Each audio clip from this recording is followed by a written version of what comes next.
अस्सलाम वालेकुम जी, सब मौजूद हूँ डेरा इस्माइल खान हक नवाज़ पार्क में रेसलिंग एकेडमी में मौजूद हूँ। और रेसलिंग के जो है बड़े प्लेयर मंझे हुए प्लेयर डेरा इस्माइल खान के नहीं पूरे पाकिस्तान के नेशनल लेवल तक जो है इन्होंने बहुत सारी कुश्तियाँ लड़ी हैं और गोल्ड मेडल जीते हैं, सदारती अवार्ड याफ्ता हैं। अब्दुल गफूर पहलवान मेरे साथ मौजूद हैं। इनको गफूर पहलवान के नाम से जो है डेरा इस्माइल खान में और पूरे पाकिस्तान में जाना जाता है। तो अभी जो है इनके फर्जंद जो है अभी इनको कुश्ती लड़ रहे हैं और ये इनको ट्रेनिंग देते हैं। उनका इंटरव्यू भी मैं लूँगा। तो सबसे पहले सर आपका बहुत शुक्रिया हमें टाइम देने का। सर मुझे ये बताइए कि आपने इतनी ज़्यादा कुश्तियाँ लड़ी हैं, अभी आपके फर्जंद आगे कुश्तियाँ लड़ रहे हैं और आप उनको ट्रेनिंग दे रहे हैं, तो कैसा लग रहा है एज अ प्लेयर और एज अ कोच? अपना जो प्लेयर का जो आपका एक्सपीरियंस था वो कैसा था? अस्सलाम वालेकुम रहमतुल्लाहि व बरकातहू। असल में ये फ़न पहलवानी जो है ये वलियों का पेशा है, अल्लाह के नेक बंदों का पेशा है, परहेज़गारों का पेशा है। और ये हज़ारों सालों से ये गेम्स जो है चलती आ रही है। हज़ूर अलैहिस्सलाम के ज़माने से कबल ये गेम थी और आज तक ये है।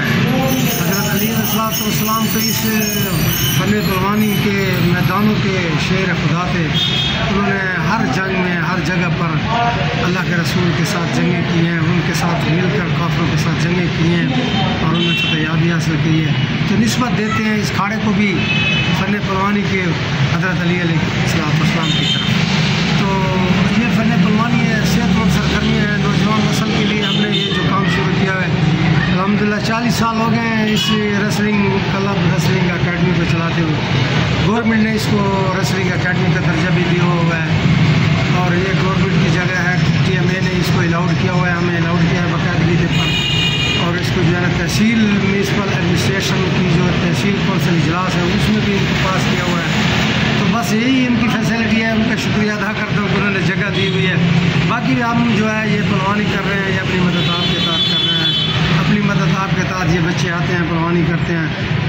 इसी खाड़े से अल्हम्दुलिल्लाह पाकिस्तान आर्मी में भी मेरे शागिर्द हैं, रेलवे में भी चले गए हैं और उसके अलावा वापडा में भी हैं अल्हम्दुलिल्लाह। और ये फील्ड इंशाल्लाह जब तक दम में खम है तो ये चलती रहेगी। तो एज अ प्लेयर आप कितने साल जो है आप कुश्ती करते रहे हैं और जो प्लेयर का जो आपका एक्सपीरियंस था, आपने कितने गोल्ड मेडल्स टोटल जो है आपने जीत रखे हैं? मैंने तो 5 गोल्ड मेडल है मेरे। और मैं तो अल्हम्दुलिल्लाह जो है यहाँ पर काफ़ी अरसे से कुश्ती लड़ रहा हूँ। अब तो मेरे बच्चे और शागिर्द हैं जो इस फ़न पहलवानी में हैं, तो इंशाअल्लाह इस काम को जारी और सारी रखूँगा। तो कौन कौन के से सूबों में जाके जो है आपने कुश्ती लड़ी है और कौन कौन से सूबे में जो है आपने गोल्ड मेडल जीता है? KPK में मेरे गोल्ड मेडल है और मेरे ब्राउन मेडल भी हैं। नेशनल के भी सेकंड पोजीशन के मेडल हैं। लाहौर में मैंने कुश्ती लड़ी है। तो उसके अलावा जो है पेशावर में भी मैंने कई कुश्तियाँ लड़ी हैं। पहाड़ पन्नू ये इलाके जो है यहाँ पर बहुत कुश्ती लड़ी है। मुल्तान में भी कुश्ती लड़ी है अल्हम्दुलिल्लाह। मुजफ्फरगढ़ में भी कुश्तियाँ लड़ता रहा हूँ। तो ये पूरे जब जहाँ कहीं दंगल होते हैं कुश्तियाँ होते हैं तो उस वक्त हम जाते थे और अपने फ़न का मुजाहरा करते थे। तो ये जो कुश्ती होती है ये जो नस्ल चलती आती है, या अगर कोई जो है किसी के फैमिली में कोई कुश्ती नहीं लड़ रहा तो वो अगर उसको शौक़ हुआ है कुश्ती लड़ने का वो भी लड़ सकता है। तो आप जो है नस्ल चलते आ रहे हैं इस फील्ड में। असल में बात यह है कि ये फ़न पहलवानी किसी की मिरास नहीं है। ये पहलवानी वो कर सकता है जिसको शौक़ हो और वो सीरत और किरदार में भी ठीक हो। और ये पुश्त दर पुश्त उनकी चलती है जिनको शौक़ होता है। जिस तरह मैं आपको एक मिसाल देता हूँ कि अल्लाह ताला जन्नत नसीब करे उन बुज़ुर्गों को, गामा पहलवान, इमाम बख्श पहलवान, ये इंटरनेशनल दुनिया के बहुत मशहूर और मारूफ पहलवान थे जिन्होंने सन 1910 में जो है ना अंग्रेज़ों में बरतानिया में जाकर जो है ना 200 अंग्रेज़ों को उन्होंने शिकस्तें दी हैं। तो वो वर्ल्ड चैम्पियन थे। उनकी नस्लें 200 साल से उनके घर में पहलवानी थी। तो जो पहलवानी करता है तो वो दर नस्ल चलता रहता है। जो छोड़ जाते हैं तो वो मिरास नहीं है उनकी फिर। तो इसमें वो पहलवान भी बन सकता है जिसकी नस्ल से कोई पहलवान भी ना हो। तो वो बंदे जो है जो पहलवानी करते हैं, शौक़ रखते हैं इनके साथ, वो तो ज़रूर पहलवान बन जाते हैं। तो बाकी नसीब अल्लाह ताला से करता है, आगे जाकर अपना नाम पैदा करते हैं, अपने शहर का, अपने मुल्क का नाम रोशन करते हैं। तो अभी चूँकि अगर हम देखें तो जितना इन्वेस्ट क्रिकेट पे किया जा रहा है उतना बाकी स्पोर्ट्स में ख़ास तौर पे तो कबड्डी में इन्वेस्ट नहीं किया जा रहा। तो आपको कहीं मायूसी तो नहीं होती यार कि ये कबड्डी ये जो कुश्ती की जो गेम है इसमें जो है काफ़ी जो है नुकसान उठाना पड़ रहा है आपको? असल में मैं आपको एक तारीखी बात बताऊं कि यहाँ पर फील्ड मार्शल सदर मोहम्मद अयूब खान थे।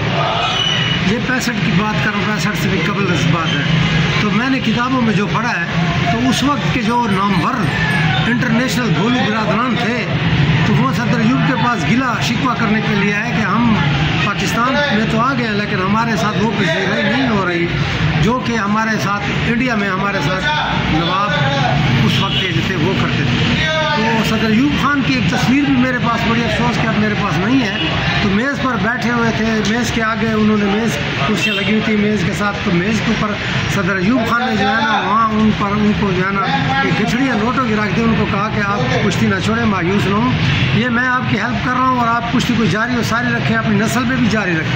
मेरा भाई आज खिदमत ये है कि आज क्रिकेट के बाद जो दूसरी गेमें हैं वो मैं क्या कहूँ कि बस अब बुझ चुकी हैं, उनकी शमें जो है ना वो टिमटिमा रही हैं, कुछ बुझ चुकी हैं, कुछ बुझने वाली हैं। लेकिन अफसोस कि इस फन पहलवानी को और दूसरी गेमों को नज़रअंदाज कर दिया गया है। चाहिए तो ये है गवर्नमेंट का, जिस तरह फन पहलवानी को ये अरूज था, मैं कहता हूँ कि बड़े तारीख अंग्रेज़ जो थे, अंग्रेज़ों के दौर में 47 से कबल जो थे वो दंगल करवाते थे और उन दंगल की कमाई से जंगें लड़ते थे। जर्मनी और बरतानिया में और इधर उधर जो जंगें होती थी, दंगलें करवा कर जो है ना वो पैसा कमा कर जंगों पर खर्च करते थे। लेकिन अफसोस कि इस फन पहलवानी का कोई सरपरस्त नहीं है।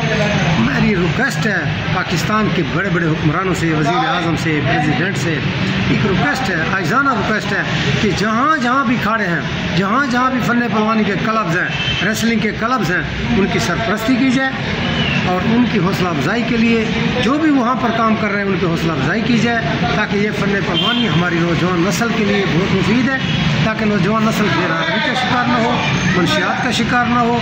ये सेहतमंद सरगर्मियाँ हैं, इनकी हौसला अफजाई करनी चाहिए और इनको फैसिलिटी देनी चाहिए। और ये बात आपने बड़ी ज़बरदस्त की है। इस दौर में अगर हम देखें टेक्नोलॉजी का दौर आ चुका है, लोग जो है एक्टिविटी को छोड़कर जो है मोबाइलों में ज़्यादा अपना टाइम स्पेंड कर रहे हैं। पहले हम देखते थे, पहले फिजिकल एक्टिविटीज़ काफ़ी फिजिकल गेम्स होती थी जब तक ये मोबाइल नहीं आया था। लेकिन अब चूँकि मोबाइल आ चुका है, मोबाइल में इतनी गेमें हैं, लोग जो है ट्रैवल को और फिजिकल एक्टिविटी को इतनी तरजीह नहीं देते हैं। तो उसके लिए आप क्या कहना चाहेंगे कि आजकल जो ज़्यादा बीमारियाँ फैली हुई हैं उनकी वजह यही है कि हम जो है स्पोर्ट्स से दूर हो गए हैं, सेहतमंद सरगर्मियों से दूर है ना जी। नौजवान नस्ल जो बेरादरी का शिकार है, कोई मनशियात करे, कॉलेजों में मनशियात है, यूनिवर्सिटी में मनशियात है।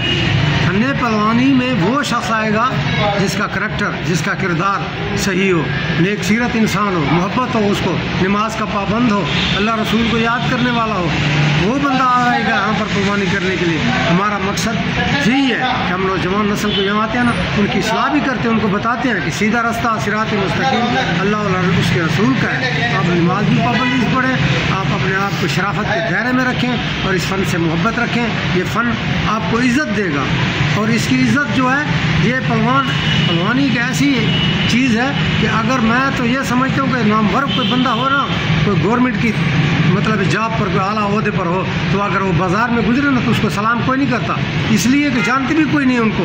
मगर जब कोई छोटा सा पहलवान बाज़ार में गुजरता है, लड़ने वाला, कुश्ती लड़ने वाला, तो लोग देखते हैं, उसको सलाम करते हैं कि पहलवान जी खैरियत है, पहलवान जी ठीक हो, उसकी खैरियत दरियाफ्त करते हैं, उनसे सलाम करते हैं, उनसे मोहब्बत करते हैं। तो इस फ़न को ज़िंदा रखने के लिए गवर्नमेंट को चाहिए कि इनको फैसिलिटी को ज़्यादा स्पोर्ट्स करें, फन पहलवानी के साथ इनको हेल्प करनी चाहिए।